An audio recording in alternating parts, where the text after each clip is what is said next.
Bonjour, je vous présente aujourd'hui l'analyse technique de Nicox Tradable à partir de la plateforme de CMC Markets.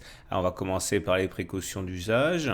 Il ne s'agit que d'une analyse technique qui ne tient pas compte des fondamentaux. Il faut d'abord avoir une conviction à l'achat ou à la vente sur Nicox et ensuite avec l'analyse technique on peut essayer de peaufiner les points d'entrée et les points de sortie, mais c'est bien les fondamentaux qui doivent bien, être un préalable avant toute décision d'achat ou de vente. Alors on va commencer par l'analyse hebdomadaire, c'est-à-dire que chaque bougie que vous voyez correspond à une semaine de cotation de Nicox avec les plus hauts, les plus bas, le niveau d'ouverture, les niveaux de clôture, etc.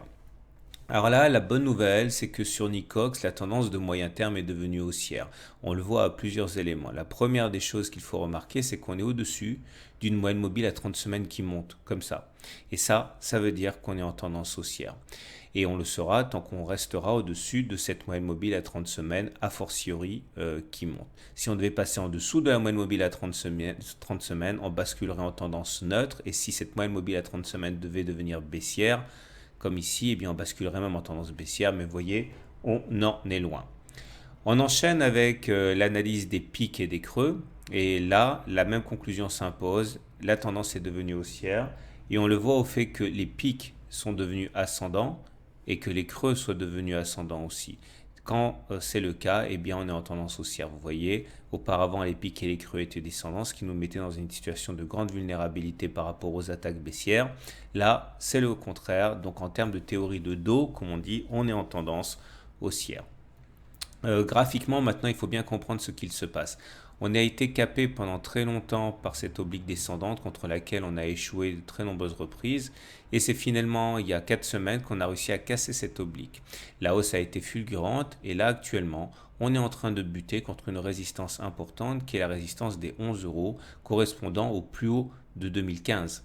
Alors, si on arrivait effectivement à s'extraire de ce piège et à basculer au-dessus des 11 euros, on s'ouvrirait la voie vers les 14 euros. Mais pour l'instant, ce n'est pas encore le cas. Pour l'instant, on est en train de batailler pour essayer de passer cet obstacle à 11 euros. Alors maintenant, on va basculer en analyse journalière, c'est-à-dire que chaque bougie que vous voyez ici correspond à une journée de cotation. Et on va l'utiliser l'Ishimoku pour avoir des objectifs un petit peu affinés. Le plus important, c'est de comprendre qu'on est au-dessus du nuage. Tant qu'on est au-dessus du nuage, on est passé au-dessus du nuage ici, en avril, eh bien on est en tendance haussière.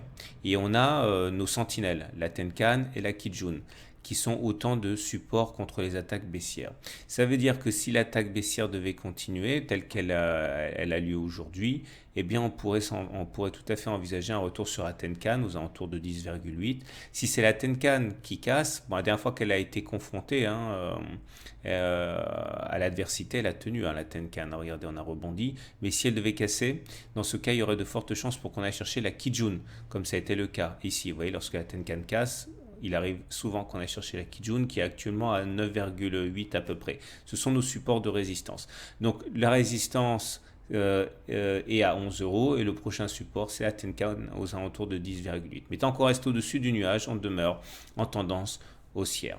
Voilà, maintenant pour être complet, on va regarder les indicateurs techniques sur Nicox qui sont toujours bien orientés puisque le MACD, c'est le noir là, est au-dessus du rouge, au-dessus du signal, ça c'est bien. Il ne faudrait pas croiser à la baisse parce qu'on aurait un coup de fatigue. La dernière fois que ça s'est produit, c'était là, vous voyez.